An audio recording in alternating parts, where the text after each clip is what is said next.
നാച്ചുറലായിട്ടുള്ള ശ്വാസോച്ഛ്വാസം നടക്കണം. ആ കാര്യം അങ്ങോട്ട് എല്ലാവരും വിട്ടുപോകുന്നു. അതാണ് ഇപ്പോൾ നടന്നുകൊണ്ടിരിക്കുന്ന ഒരു ചെറിയ പെശക്. Each and every molecular part of the body must get the oxygen. ഓരോരുത്തർ ചെയ്യണമെന്ന് വെച്ചാൽ ഓരോരുത്തർക്ക് വേണ്ട സ്വഭാവം അനുസരിച്ചാണ് മൃഗങ്ങളെ സെലക്ട് ചെയ്യുന്നത്. അല്ല സർ, അത് ചിരിച്ചു. അപ്പം ഞാൻ ചോദിച്ച വണ്ടത്തരാണെന്ന് മനസ്സിലായി. ചുമരില്ലാതെ ചിത്രം എഴുതാൻ പറ്റൂല. നിത്യയൗവനം കരസ്ഥമാക്കി സമ്പന്നരാകുവിൻ. അതാണ് ഞങ്ങളുടെ മുദ്രാവാക്യം. നമസ്കാരം സർ, ദ ഹ്യൂമൻ ട്രൈബ്സിലേക്ക് സ്വാഗതം. നമസ്കാരം സർ, യോഗയിലെ വിധികർത്താവായിട്ട് പ്രത്യേകിച്ച് നമ്മുടെ ഒളിമ്പിക് യോഗ അതിൻ്റെ കോമ്പറ്റീഷൻ 2000 ഡൽഹിയിൽ നടന്ന സമയത്ത് വിധികർത്താവായിട്ട് സാർ പോയിട്ടുണ്ടായിരുന്നു. സർ, എനിക്ക് അതിൻ്റെ എക്സ്പീരിയൻസിൽ നിന്ന് ഒന്ന് തുടങ്ങിയാൽ കൊള്ളാമെന്നുണ്ട്. വേൾഡ് യോഗ ചാമ്പ്യൻഷിപ്പ് എന്ന് പറഞ്ഞിട്ടാണ് 2012 ഡൽഹിയിൽ വെച്ചിട്ട് ഒരു കോമ്പറ്റീഷൻ നടന്നത്.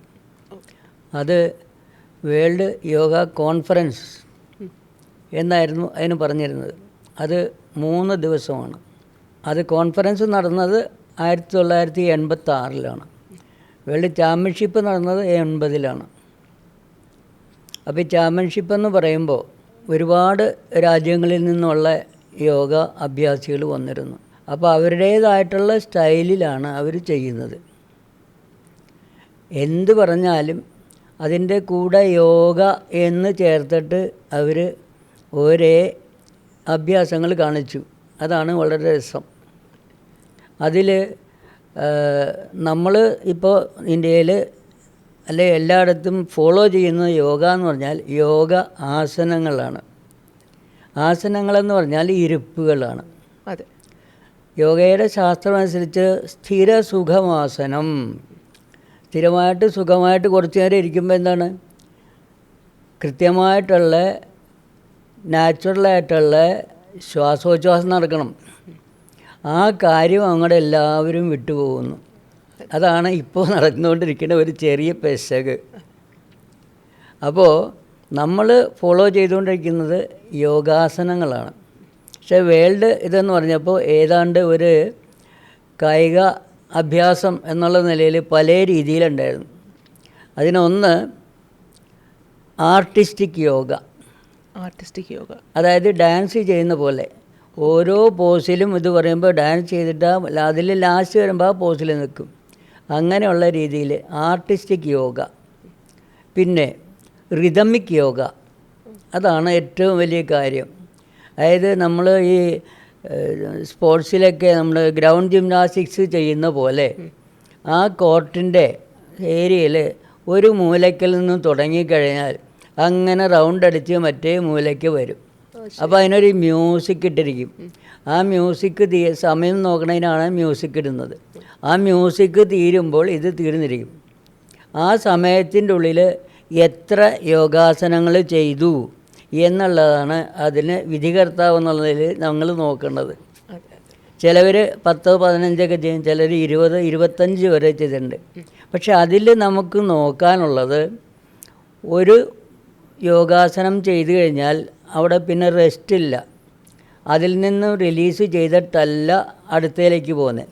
അതിൽ നിന്ന് അതിൻ്റെ കോമ്പിനേഷനായിട്ട് തന്നെ ഇപ്പോൾ ഹലാസനം ചെയ്യുകയാണെങ്കിൽ അതിന് അങ്ങനെ പോയിട്ട് നേരെ പുറകിട്ട് പറഞ്ഞിട്ട് ചക്രാസനം ചെയ്യും. അതായത് നിവർന്ന് പോകുന്നില്ല. ഹലാസനം അങ്ങോട്ട് ഇരിക്കുകയാണ്. അവിടെ നിന്ന് കൈകുത്തി തല എഴുതിയിട്ട് കുട്ടികൾ തലകുത്തി മറിയണ മാതിരി പതുക്കനെ അങ്ങെടുത്ത് പതുക്കനെ ചക്രാസനം തന്നെ. ആ ചക്രാസനത്തിൽ നിന്ന് ആ ഒരു ഡാൻസിൻ്റെ ആക്ഷൻ മാതിരി കാണിച്ചിട്ട് അടുത്ത ഐറ്റിലേക്ക് പോകും. ഇതാണ് റിതമിക് യോഗ. അതിനും പേര് പറയുമ്പോൾ യോഗ എന്ന് പറയണമെന്ന് ആലോചിക്കണം. അതാണ് ഇപ്പോൾ എല്ലാവരും പൊതുവായിട്ട് യോഗ എന്നാണ് ഇപ്പോൾ പറഞ്ഞുകൊണ്ടിരിക്കുന്നത്. അതുപോലെ തന്നെ ജിംനാസ്റ്റിക്സ് യോഗ, അത് ഗ്രൗണ്ട് ജിംനാസ്റ്റിക്സ് ചെയ്യണ മാതിരിയാണ്. അതിന് 18-20 ഐറ്റംസ് ഉണ്ട്. ആ സറൗണ്ടിങ്സിൽ അവരുടെ ഏരിയയുടെ ഉള്ളിൽ അതൊന്നും പുറത്ത് പോകാതെ ആ ഏരിയയിൽ തന്നെ നിന്നുണ്ട് ഒന്നിൽ നിന്നൊന്ന് ഇങ്ങനെ. ഇതാണ് ജിംനാസ്റ്റിക്സ് യോഗ. അങ്ങനെ പല രീതിയിൽ പറയും. പക്ഷേ യഥാർത്ഥത്തിൽ യോഗ എന്ന് പറയുന്നത് നാച്ചുറലായിട്ട് നമ്മുടെ ഋഷീശ്വരന്മാരൊക്കെ പറഞ്ഞിരിക്കുന്നതനുസരിച്ച് ശരീരവും ആ ശരീരത്തിൽ കളിയാടിക്കൊണ്ടിരിക്കുന്ന ആ പ്രകൃതിയുടെ സംരക്ഷണമായിട്ടുള്ള ജീവസത്ത്, പ്രാണൻ, ഇത് തമ്മിൽ കൂട്ടി യോജിപ്പിക്കുക. ആ യോജിപ്പിക്കലിനാണ് യോഗ എന്ന് പറയുന്നത്. അതായത് യുജ് എന്ന് പറഞ്ഞ സംസ്കൃത വാക്കിൻ്റെ എക്സ്പാൻഷനാണ് ഇംഗ്ലീഷിൽ പറയുമ്പോൾ യോഗ. ബംഗാളീസിൽ ജോഗോ എന്ന് പറയും. അങ്ങനെ ഓരോ നാട്ടിലെ ഭാഷ അനുസരിച്ചിട്ട് അതിന് ഇത് മാറുന്നു എന്നേ ഉള്ളൂ. പക്ഷേ യഥാർത്ഥത്തിൽ യോഗ എന്ന് പറഞ്ഞാൽ നമ്മുടെ ജഡമാകുന്ന ശരീരവും പ്രകൃതിയുടെ വരദാനമായിരിക്കുന്ന ആ ജീവസത്വം കൂടി കൃത്യമായിട്ട് ഒന്നിച്ചു ചേർന്ന് യോജിച്ച് ചേർന്ന് ശരീരത്തിൻ്റെ ഓരോ ഭാഗങ്ങളും കൃത്യമായിട്ട് ജോലി ചെയ്യുക, അതിന് വേണ്ട സാഹചര്യം ഇണക്കുക, അതിന് അങ്ങനെ വരുത്താൻ വേണ്ടിയിട്ട് നമ്മൾ ചെയ്യുന്ന വ്യായാമ മുറയാണ്, ശാരീരിക വ്യായാമമാണ് യോഗ ആസനങ്ങൾ.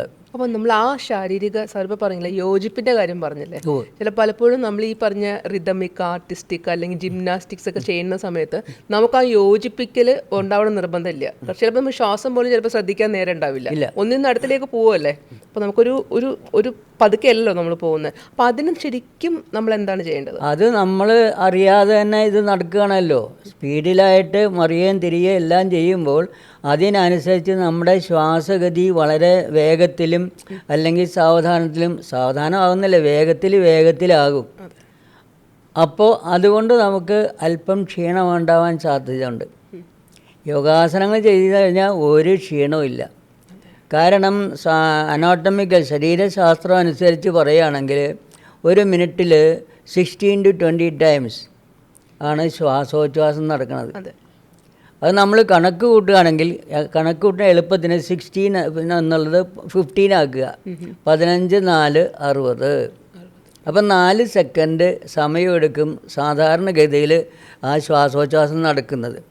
അതും പോരാഞ്ഞിട്ടാണ് ആ സമയം കൊണ്ടാണ് ഈ പ്രാണനെ ശരീരത്തിലേക്ക് കൃത്യമായിട്ട് കയറി ഇറങ്ങുന്നത്. അത് എങ്ങനെ കയറി ഇറങ്ങണമെന്നും കൂടി നമ്മൾ ശാസ്ത്രീയമായിട്ടൊന്ന് ആലോചിക്കേണ്ടതുണ്ട്. അതായത് ഈ ഭൂമിയിലേക്ക് ഒരു ജീവി പിറന്നു വീണ് കഴിഞ്ഞാൽ ആ സമയം മുതൽ അതിൻ്റെ നാസാദ്വാരങ്ങളിൽ കൂടി ശ്വാസകോശങ്ങളിലേക്ക് ഈ പ്രകൃതിയിൽ നിന്നും അല്പം ചോർന്ന് കിട്ടുന്ന, അല്പം എടുക്കുന്ന ആ ജീവസത്തിനെ, അതായത് പ്രാണവായുവിൻ്റെ ഒരംശത്തിനെ അങ്ങ് ലങ്സിൽ ചെന്നിട്ട് ആ ലങ്സിൽ അറേഞ്ച് ചെയ്തിരിക്കുന്ന പ്രകൃതിയുടെ പരമായിട്ട് തന്നെയുള്ള ആ ഞരമ്പുകളിൽ കൂടി അരിച്ചിറങ്ങി അത് കഴിഞ്ഞ് രക്തധമനികളിൽ കൂടി അല്ലെങ്കിൽ ന്യൂറോ സിസ്റ്റത്തിൽ കൂടി ഈ പ്രാണനെ ശരീരത്തിൻ്റെ ഓരോ കണികകളിലും ഓരോ ബിന്ദുവിലും ചെന്ന് യോജിപ്പിച്ച് നടക്കുമ്പോഴാണ് ശരീരത്തിൻ്റെ ഓരോ ഭാഗങ്ങളും കൃത്യമായിട്ട് ജോലി ചെയ്യുക എന്ന് പറയണത്. അപ്പോൾ അതിനെവിടെയെങ്കിലും ഇവിടെ ഒരു മരവിപ്പുണ്ടെന്ന് വെച്ചാൽ അവിടെ മരവിപ്പെന്ന് പറഞ്ഞാൽ സർക്കുലേഷൻ ഇല്ല, അപ്പോൾ അവിടെ യോജിപ്പില്ല. അങ്ങനെ വരാതിരിക്കാനായിട്ട് ശരീരത്തിൻ്റെ ഓരോ ഭാഗങ്ങളും, അതായത് ഇംഗ്ലീഷിൽ പറയും each and every molecular part of the body must get the oxygen. ഇംഗ്ലീഷിൽ പറയുമ്പോൾ നമ്മൾ പറയും പ്രാണൻ. ഈ പ്രാണശക്തിയെ അങ്ങോട്ട് ശരീരത്തിൻ്റെ ഓരോ ഭാഗങ്ങളിലും കൃത്യമായിട്ട് യോജിപ്പിച്ച് വയ്ക്കുന്നതിന് ചെയ്യുന്ന വ്യായാമമാണ് യോഗ വ്യായാമം. ആ സത്യത്തിനെ അല്ലെങ്കിൽ ആ യഥാർത്ഥത്തിനെ എല്ലാവരും ഉൾക്കൊള്ളാൻ ശ്രമിക്കുന്നില്ല. കാരണം തിരക്ക് കൊണ്ടും അല്ലെങ്കിൽ വേണ്ട നമുക്ക് ഈ ഒരു ഐറ്റം ചെയ്താൽ മതിയല്ലോ. അതെ, ഉദാഹരണത്തിന് പണ്ട് കാരണവന്മാർ പറയുന്ന മാതിരി ഒരു കുഞ്ഞിനോട് എടാ അങ്ങനെ ചെയ്യണം ഇങ്ങനെ ചെയ്യണം എന്നൊക്കെ പറയുമ്പോൾ അതിൻ്റെ ഒന്നും ആവശ്യമില്ല എന്ന് തർക്കിക്കും. എന്താണ്?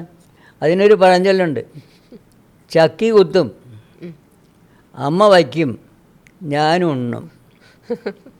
ചക്കി കുത്തും എന്താ നെല്ല്, ഇത് എവിടെ നിന്ന് വന്നു എന്ന് മുതൽ ആലോചിക്കുന്നില്ല.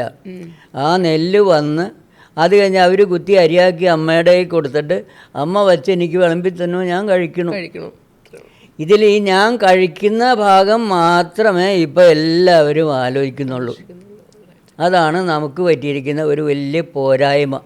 അപ്പോൾ അതുകൊണ്ട് യോഗ എന്ന് പറയുമ്പോൾ ഈ പറഞ്ഞ മാതിരി പല രീതിയിൽ എല്ലാത്തിൻ്റെയും കൂടെ യോഗ എന്ന് പേര് വരണം. യോഗ ഒരുപാടുണ്ട്. ഇപ്പം തന്നെ നമ്മൾ ഡീൽ ചെയ്യണത്, നമ്മൾ ശീലിക്കുന്നത് അഷ്ടാംഗ യോഗത്തിൽ ഉള്ള യോഗാസന മുറകളാണ്. അഷ്ടാംഗം മുഴുവൻ ആരും നോക്കണില്ല. ഇപ്പോഴും പ്രചാരമായിട്ടും ഇരിക്കുന്ന യോഗാഭ്യാസം. അഷ്ടാംഗ യോഗം എന്ന് പറഞ്ഞാൽ അതിൽ 8 അംഗങ്ങളാണ്. യമം, നിയമം, ആസനം, പ്രാണായാമം, പ്രത്യാഹാരം, ധാരണ, ധ്യാനം, സമാധി. അതിൽ നമ്മൾ യോഗ, ആസനം, പ്രാണായാമം ഇത്ര മാത്രമേ നോക്കുള്ളൂ. യമനിയമങ്ങളെന്ന് പറഞ്ഞാൽ നമ്മുടെ ജീവിതചര്യയാണ്. അടുക്കും ചിട്ടയുമായിട്ട് വളരെ ഇതോടുകൂടി നമ്മൾക്ക് വളരെ ശ്രദ്ധയോടുകൂടി, നിഷ്കർഷയോടുകൂടി, നിദാനത്തോടു കൂടിയാണ് യമങ്ങൾ നടക്കുന്നത്. നിയമം നമ്മുടെ ജീവിത രീതിയാണ്.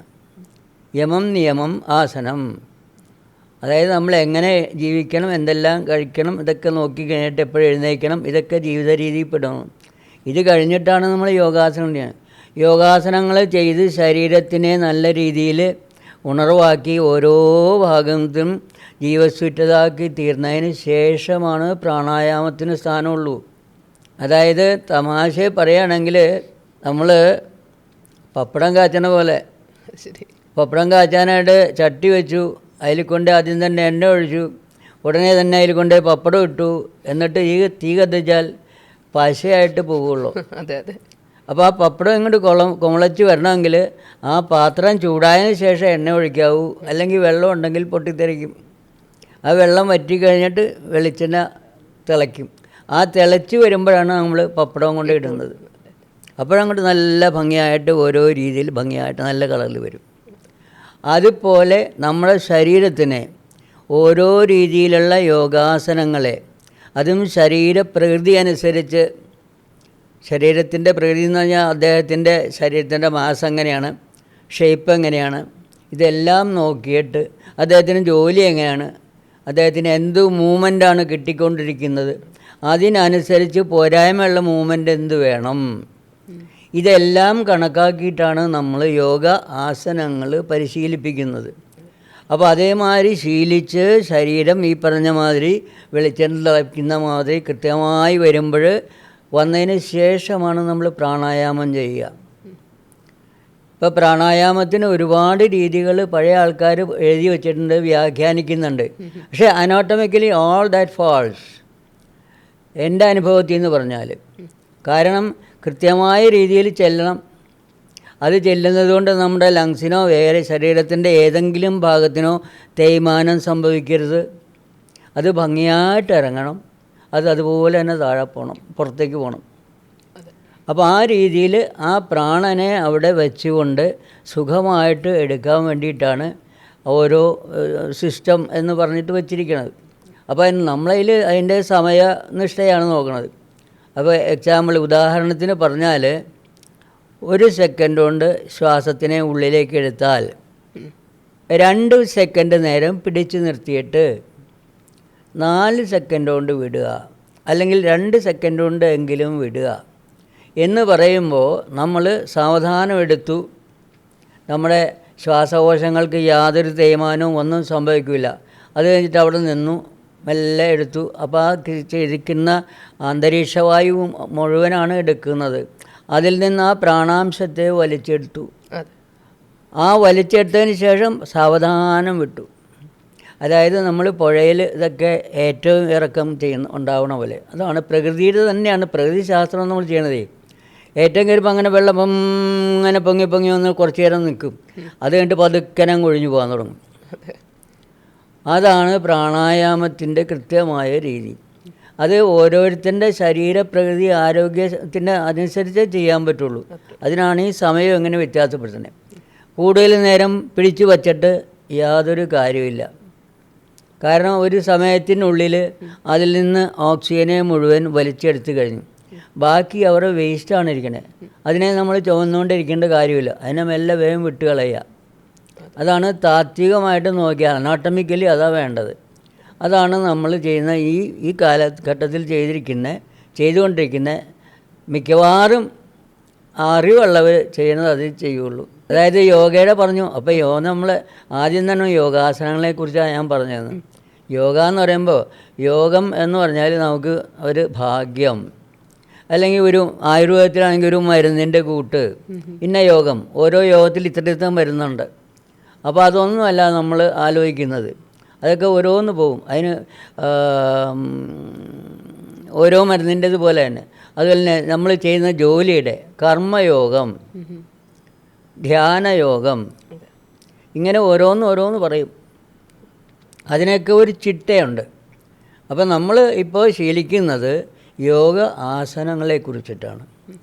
അതെന്തിനാണെന്ന് വെച്ചാൽ നമ്മളുടെ ഇപ്പോൾ ഉള്ള ജീവിത ആൾക്കാർക്കും അതുപോലെ തന്നെ വരും തലമുറയ്ക്കും ഇന്നത്തെ കാലസ്ഥിതി അനുസരിച്ച് മിക്കവാറുമുള്ള മരുന്നുകളിൽ നിന്നും ചികിത്സകളിൽ നിന്നും അകന്നു കിട്ടി സുഖമായിട്ട് ജോലി ചെയ്യാനും ജീവിക്കാനും വേണ്ടിയിട്ട് നമ്മുടെ ശരീരത്തിനെ തയ്യാറാക്കുക. അതാണ് എനിക്ക് പറയാനുള്ളത്. ആ രീതിയിലാണ് അന്ന് ആ വേൾഡ് ഒളിമ്പിക് എന്ന് വെച്ചിട്ട്, ഒളിമ്പിക്കിൽ ഇതുവരെയും ചേർത്തിട്ടില്ല, അത് ചേർക്കാൻ ആലോചിക്കണേ ഉള്ളൂ. പക്ഷേ അവരങ്ങനെ പറഞ്ഞു, അതിന് വേൾഡ് യോഗ കോൺഫറൻസ്, അതാണ് അന്ന് പറഞ്ഞത്. അപ്പോൾ അതിൽ ഒരുപാട് ആൾക്കാർ പങ്കെടുത്തു. ഏതാണ്ട് 3500 ചില്ലാനം ഡെലിഗേറ്റ്സ് ഉണ്ടായിരുന്നു 86-ൽ. 3 ദിവസത്തെ സമ്മേളനമായിരുന്നു. അതിൽ ലാസ്റ്റ് ദിവസം ഒരുപാട് വിദഗ്ധന്മാർ, നമ്മുടെ ഇന്ത്യയുടെ 7ാമത്തെ പ്രസിഡൻറ്റ്, അദ്ദേഹം വരെ അവിടെ ഉണ്ടായിരുന്നു.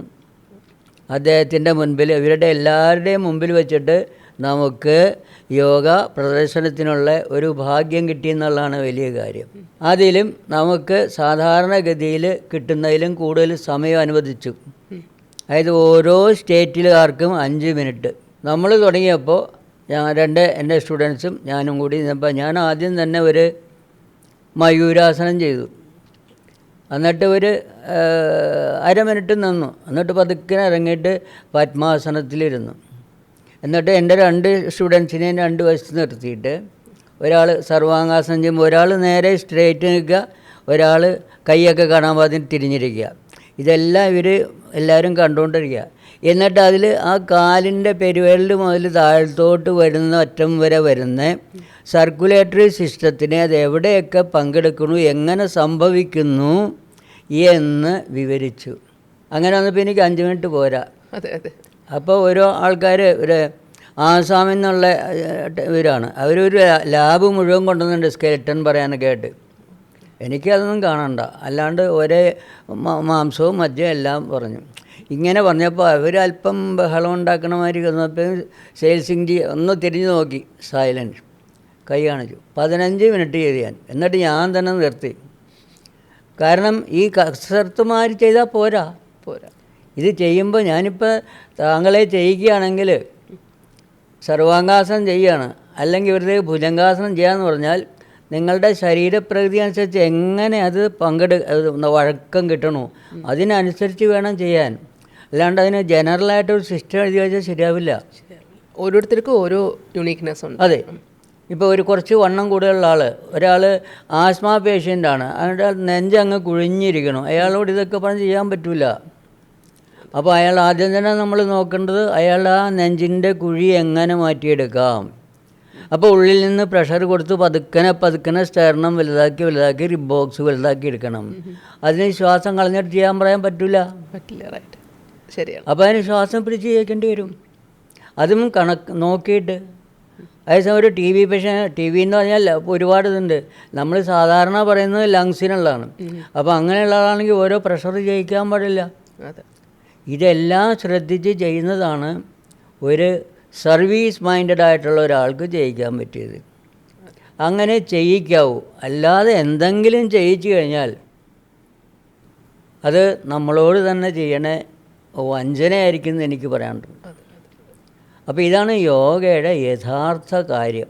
ഇവിടെ നമ്മളിപ്പോൾ നോക്കുമ്പോൾ ഇപ്പോൾ കൊച്ചി മാത്രം എടുത്താൽ, ഞാൻ മൊത്തം കേരളവും അല്ലെങ്കിൽ ഇന്ത്യയൊന്നും പറയുന്നില്ല, കൊച്ചി മാത്രം എടുത്താൽ നമ്മൾ ഓരോ മുക്കിനും മൂലയിലും ഒരു യോഗ സെൻറ്റർ കാണും.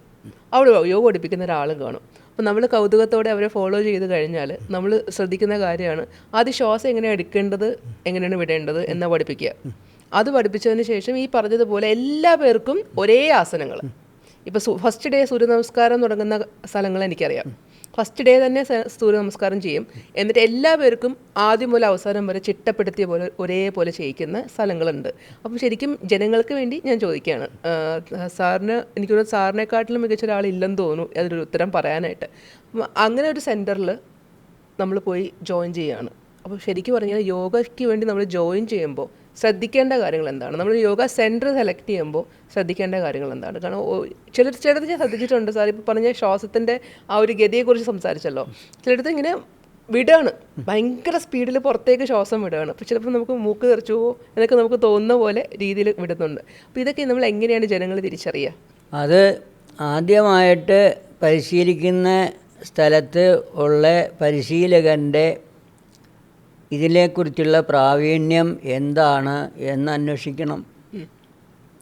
അദ്ദേഹത്തിൻ്റെ അതിനെക്കുറിച്ചുള്ള ആ പ്രവർത്തന പരിചയം, എക്സ്പീരിയൻസ് എന്താണെന്ന് അന്വേഷിക്കണം. ഈ ക്ലാസ്സും കഴിഞ്ഞാൽ അദ്ദേഹത്തിൻ്റെ അടുത്ത ജീവിതചര്യ എന്താണെന്നും കൂടി നോക്കണം. അത് ശരിയാണ്. കാരണം ഇത് എന്തെങ്കിലും പറഞ്ഞ് ഫീസും കിട്ടി കാശും കിട്ടി അപ്പുറത്ത് പോയിട്ട് അടുത്ത ദിവസം ഡ്രങ്കാണ് അവിടെ പോയിട്ട് 2 മണിക്കൂർ വലിയ സുഖമായിട്ട് ജീവിക്കുന്ന ആൾ വന്നത് പഠിപ്പിക്കാൻ ശരിയല്ല. ഓക്കെ, അത് ശരിയാണ്. ക്ലിയർ ആണ് സാർ. അപ്പോൾ അതുകൊണ്ട് ഇപ്പോൾ ഈ സൂര്യനമസ്കാരത്തിൻ്റെ കാര്യം പറഞ്ഞു താങ്കൾ. സൂര്യനമസ്കാരം എന്ന് പറഞ്ഞാൽ 8 യോഗാസനങ്ങളുടെ കോമ്പിനേഷനാണ്. ഒന്നിൽ നിന്നൊന്ന് അങ്ങനെയാണ് അങ്ങോട്ട് പോകുന്നത്. അപ്പോൾ അതിൽ ശ്വാസോച്ഛ്വാസം നടക്കണം എന്നുള്ളത് നിർബന്ധമാണ്. അതിന് ഋഷീശ്വരന്മാർ കണ്ടിരിക്കുന്ന സൂര്യൻ്റെ 50 പര്യായങ്ങളിൽ ഓരോ പര്യായങ്ങൾ പറയിച്ചുകൊണ്ടാണ്. അതും ഒരു ഐറ്റം പറയുമ്പോൾ ഓം അർക്കായ നമഃ, ഹാ എന്ന് പറയുമ്പോൾ ശ്വാസം മുഴുവൻ പുറത്തേക്ക് പോയി. ആ ഒരു പോസിൽ നിന്നുകൊണ്ടാണ് ചെയ്യുന്നത്. അപ്പോൾ ഒരു ഭംഗിയായിട്ടുള്ള ബ്രീത്തിങ് നടക്കും. എന്നിട്ട് അതിൻ്റെ അടുത്തത് ഓം ഖഗായ നമഃ, ഹാ എന്ന് പറയുമ്പോൾ ഉള്ളു തുറന്ന് ശ്വാസം മുഴുവൻ പോവുക. ഇങ്ങനെ 8 പോയിന്റിൽ അതിനാണ് ഈ മന്ത്രം ചൊല്ലാനായിട്ട് ഉദ്ദേശിച്ചിരിക്കുന്നവർ. അതിനിപ്പോൾ എല്ലാവരും മന്ത്രം ചൊല്ലുന്നു എന്നും പറഞ്ഞിട്ട് അത് ഓരോ വിഭാഗങ്ങളുടെ ആണെന്നും പറഞ്ഞിട്ട് ബുദ്ധിമുട്ടുണ്ടാക്കുന്നുണ്ട്. ഒന്നുമല്ല, അതൊക്കെ പറയുന്നത് വലിയ അബദ്ധങ്ങളാണ്. കാരണം ഈ ലോകത്തിൽ ജീവിക്കണമെങ്കിൽ പ്രാണവായു ശ്വസിക്കണം. ആ പ്രാണവായു ശ്വസിക്കുന്നതിനെ കുറിച്ചിട്ടാണ് ഓരോ കാര്യങ്ങൾ പറയുന്നത്. അപ്പോൾ അതൊക്കെ പറഞ്ഞാൽ ഒരുപാട് അത് ഞാൻ അതിനെക്കുറിച്ച് പറയുന്നില്ല. അപ്പോൾ ഇങ്ങനെ 8 യോഗാസനങ്ങൾ.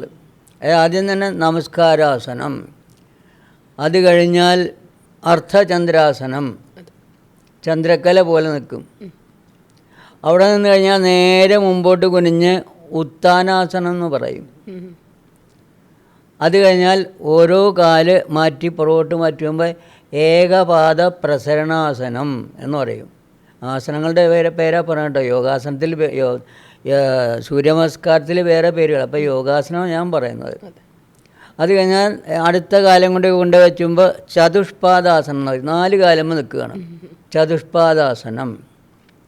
അത് കഴിഞ്ഞാൽ അഷ്ട അംഗ പ്രണിപാതാസനം, ഒരു സാഷ്ടാംഗം എന്ന് പറയും, 8 അംഗങ്ങൾ മാത്രം. അത് കഴിഞ്ഞാൽ അങ്ങനെ തന്നെ അവിടെ നിന്നിട്ട് സർപ്പാസനം, ഒരു പാമ്പ് സർപ്പം തലപൊക്കി നിൽക്കണ മാതിരി. യോഗാസനങ്ങളുടെ പേര് പറയുമ്പോൾ ഭുജംഗാസനം എന്ന് പറയും, ആ രീതി വരും. അപ്പോൾ അതും വ്യത്യാസമുണ്ട് ഭുജംഗാസനവും സർപ്പാസനമായിട്ട്. ഭുജംഗാസനം ആകുമ്പോൾ അരക്ക് കീഴ്പോട്ട് നിലത്ത് മുട്ടും. സർപ്പാസനം ആകുമ്പോൾ കാലിൻ്റെയും കൈയിൻ്റെയും പെരുവരിൽ മാത്രമേ നിൽക്കുന്നുണ്ട്, ബാക്കി എങ്ങനെ വളഞ്ഞേക്കുകയാണ് സർപ്പാസനം. അത് കഴിഞ്ഞാൽ നേരെ പുറകോട്ട് വളഞ്ഞിട്ട് ഹിപ്പ് പൊക്കിക്കൊണ്ട് വന്നിട്ട് 8ാമത്തെ ഭൂധരാസനം. ഭൂധര എന്ന് പറഞ്ഞാൽ കുന്ന്. അതിന് മറ്റ് ചില ആൾക്കാർ പർവ്വതാസനം എന്ന് പറയും. അവിടെയാണ് അതിൻ്റെ വ്യത്യാസം തന്നെ. പർവ്വതങ്ങളാകുമ്പോൾ ശിഖരങ്ങളുണ്ട്, കുന്നിന് ശിഖരമില്ല. അപ്പോൾ കൃത്യമായ പേര് ഭൂധരാസനം. അത് കഴിഞ്ഞ് പിന്നെ തിരിച്ചു പോരുകയാണ്.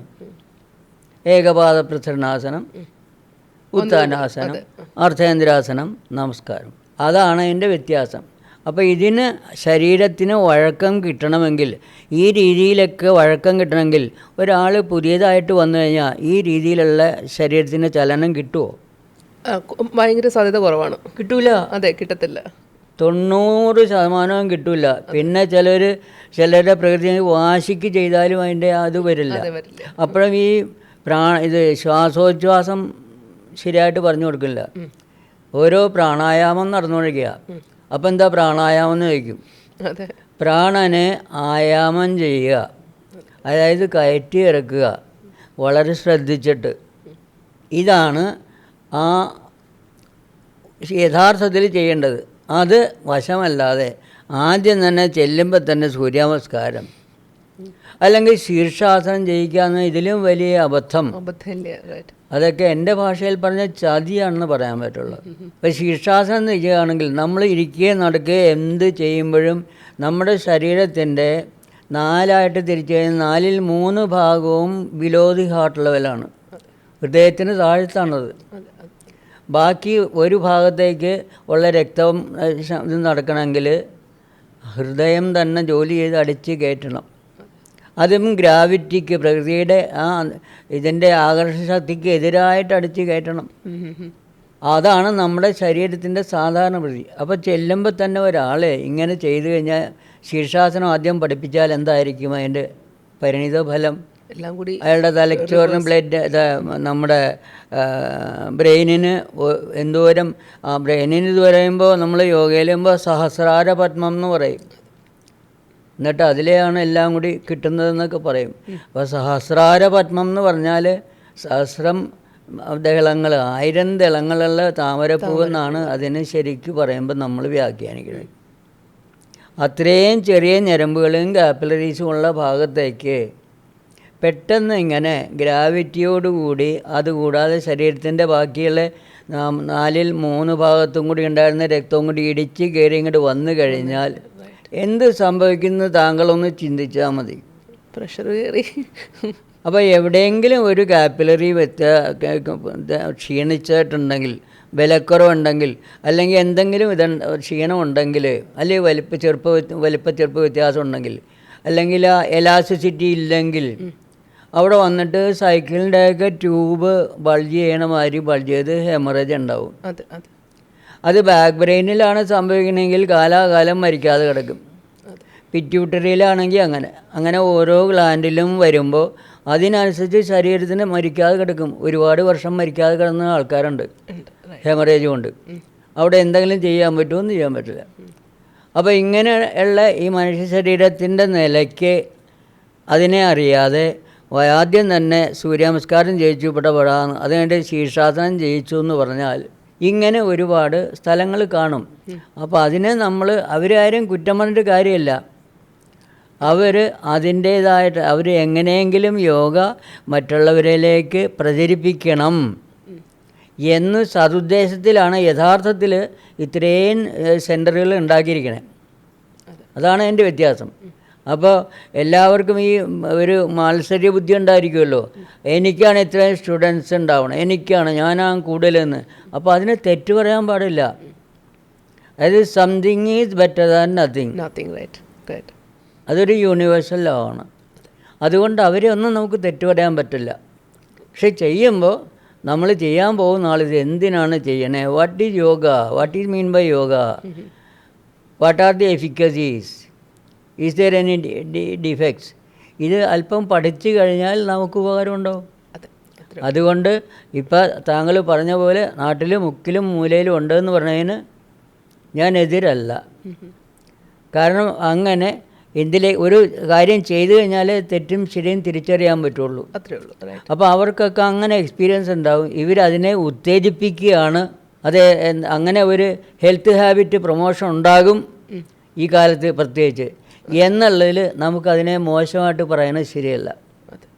അതാണ് സാധാരണഗതിയിലുള്ള ഒരു നടപ്പ്. അപ്പോൾ നമ്മൾ അതിൻ്റെ സാറ് പറഞ്ഞതുപോലെ ഒരു സെൻറ്ററിൽ ചേരുന്നതിന് മുന്നേ അതിനെക്കുറിച്ച് നന്നായിട്ട് അന്വേഷിച്ച് അത് നമ്മൾ ചെയ്തു കൊടുക്കുമ്പോൾ നമ്മുടെ ശരീരത്തിനൊരു മാറ്റം ഫീൽ ചെയ്യുമല്ലോ, നല്ലതോ ചീത്തയോ ആവട്ടെ. അപ്പോൾ അതനുസരിച്ച് നമ്മൾ റെസ്പോണ്ട് ചെയ്താൽ മതി. അല്ലാതെ അതങ്ങ് ബ്ലൈൻഡായിട്ട് വിശ്വസിക്കാതിരിക്കും. അത് മാത്രമേ നമ്മൾ ശരിക്കും in yoga or not yoga, in anything and everything. അതെ, ബ്ലൈൻഡായിട്ട് ഫോളോ ചെയ്യാണ്ട് ചെയ്താൽ മതി. ഓക്കെ. ഇനി നമുക്ക് സാറ് പണ്ട് സ്കൂളിൽ പഠിച്ചിരുന്ന സമയത്ത് സ്കൂളിൽ വന്നൊരു ഡെമോൺസ്ട്രേഷനാണ് വഴിത്തിരിവായതെന്ന് കേട്ടിട്ടുണ്ട് ഞാൻ. അപ്പോൾ ആ ഒരു 14 വയസ്സല്ലേ, 14 വയസ്സിലല്ലേ സാറിനത്? അപ്പോൾ ആ 14 വയസ്സുകാരൻ്റെ മുഖത്ത് എടുത്തൊരു തീരുമാനം കറക്റ്റായിരുന്നു എന്ന് സാർ ജീവിതം കൊണ്ട് തന്നെ ഇപ്പോൾ തെളിയിച്ചുകൊണ്ടിരിക്കുകയാണ്. അപ്പോൾ സാറിന് അല്ല, അത് അനുഭവിച്ച ആൾക്കാരാണ് അത് പറയേണ്ടതല്ലേ, സാറിൻ്റെ ശിക്ഷണത്തിൽ അനുഭവിച്ച ആൾക്കാർ. ഓക്കെ. അപ്പോൾ സാറിന് ആ ഒരു തീരുമാനത്തിൽ നിന്ന് ഇത്രയും ദൂരം സഞ്ചരിച്ച് ഇവിടെ എത്തി നിൽക്കുകയാണ്. അപ്പം നിങ്ങൾക്ക് ആ ഒരു യാത്ര ഒന്ന് കേട്ടാൽ കൊള്ളാവുന്നുണ്ട്. അത് എൻ്റെ പ്രായത്തിൽ 14 വയസ്സെന്ന് പറയുമ്പോൾ അതിനും പ്രൂഫ് ചോദിച്ചാൽ ബുദ്ധിമുട്ട് വേണ്ട. 18/12/1938 18/12/1938 അതാണ് എൻ്റെ ഡേറ്റ് ഓഫ് ബർത്ത്. ഇത് 1952 ഞാൻ ഹൈസ്കൂളിൽ പഠിക്കുന്ന സമയത്ത് എറണാകുളത്തെ മഹാരാജാസ് കോളേജിലെ ഹിന്ദി പ്രൊഫസർ ഒരു ചന്ദ്രഹാസൻ മാഷ്, അദ്ദേഹം നല്ല യോഗാഭ്യാസിയായിരുന്നു, മനുഷ്യസ്നേഹിയായിരുന്നു. അല്ലെങ്കിൽ ഇങ്ങനെ പറഞ്ഞു കൊടുക്കാൻ വരൂലല്ലോ. വെള്ളിയാഴ്ചകളിൽ 2 മണിക്കൂർ ഉണ്ടാവും നോക്കി ഇൻ്റർവെൽ. ആ ഒരു വെള്ളിയാഴ്ച വന്നിട്ട് ഒരു ഷോർട്സ് വിട്ടിട്ട് എല്ലാം മാറ്റി ഇട്ട് സ്റ്റേജിൽ വന്നു. അതിൽ തന്നെ എല്ലാവർക്കും ഹാപ്പി ആയിട്ടിരിക്കാൻ പറ്റുന്ന അവസ്ഥ പറഞ്ഞു. ഞാൻ നിങ്ങൾക്കൊക്കെ ഒരു സൂത്രം കാണിച്ചു തരാമെന്ന് പറഞ്ഞിട്ട് ഓരോ ഐറ്റം ചെയ്യാൻ തുടങ്ങി. ആദ്യം 3-4 ഐറ്റം ചെയ്തു യോഗാസനം. അപ്പോൾ നമ്മുടെ ശ്രദ്ധ അങ്ങോട്ട് എടുത്തു. ആദ്യം തന്നെ പുള്ളി ശീർഷാസനം ചെയ്തു. അത്രയും പരിചയമുള്ള ആളാണ്. അത് കഴിഞ്ഞിട്ട് ഇതൊന്നും നിങ്ങൾ ചെയ്യരുത് കേട്ടോ എന്ന്. എന്നിട്ട് പിന്നെ ഓരോ കാര്യങ്ങൾ ചെയ്തു പറഞ്ഞപ്പോൾ അതിൻ്റെ എല്ലാം ഇതിന്നത് ചെയ്താൽ ഇന്നത് നല്ലതിനാണ്, ഇന്നത് ചെയ്താൽ ഇന്നത് നല്ലതിനാണ് എന്ന് അനാട്ടമിക്കൽ പ്രൂഫാണ് പുള്ളി പറഞ്ഞത്. ഇത് കേട്ടപ്പോൾ നമുക്ക് വളരെ ഒരു ഇൻട്രസ്റ്റ് തോന്നി. അതേസമയം അദ്ദേഹം വയറ് പിടിച്ചിട്ട് നൗളി ക്രിയ എന്ന് പറയും. അത് മധ്യനൗളി, വാമനൗളി, ദക്ഷിണനൗളി, പിന്നെ നൗളിക്രിയ. നൗളിക്രിയ എന്ന് പറയുമ്പോൾ ടെന്നീസ് ബോൾ ഇട്ട് കറക്കണ മാതിരി വയറ് ലെഫ്റ്റ് റൈറ്റ് ഇങ്ങനെ തിരിക്കും. ഇതൊക്കെ കൂടി കണ്ടപ്പോൾ എനിക്കതൊരു തോന്നി. ഞാൻ അന്ന് ഭയങ്കര കുസൃതിയാണ്. അപ്പോൾ ഇതൊക്കെ എടുക്കണമെന്ന് നമുക്ക് തോന്നും. എന്ന് ഇത് പഠിച്ചിട്ട് തന്നെ ഒരു കാര്യം, അതിന് വേണ്ടിയിട്ടാണ് ഇങ്ങനെ പഠിക്കാൻ തുടങ്ങിയത്. അതിന് ഒരുപാട് തടസ്സങ്ങളൊക്കെ ഉണ്ടായി. തടസ്സങ്ങളൊക്കെ നമ്മൾ അങ്ങനെ തട്ടി മാറ്റി പോന്നു. അങ്ങനെയാണ് ഇതിലേക്ക് ഇതിൻ്റെ കാണുമ്പോൾ നമുക്ക് ആ ഒരു അട്രാക്ഷൻ കൊണ്ടാണ്, ഈ ഒരു കുസൃതി കൊണ്ടാണ് ഈ യോഗ ലൈനിലേക്ക് വന്നത്. അതിന് ഒരുപാട് ഇതുണ്ടായിരുന്നു. അതൊന്നും നോക്കിയിട്ട് കാര്യമില്ല, എതിര് ഒരുപാടുണ്ടായിരുന്നു.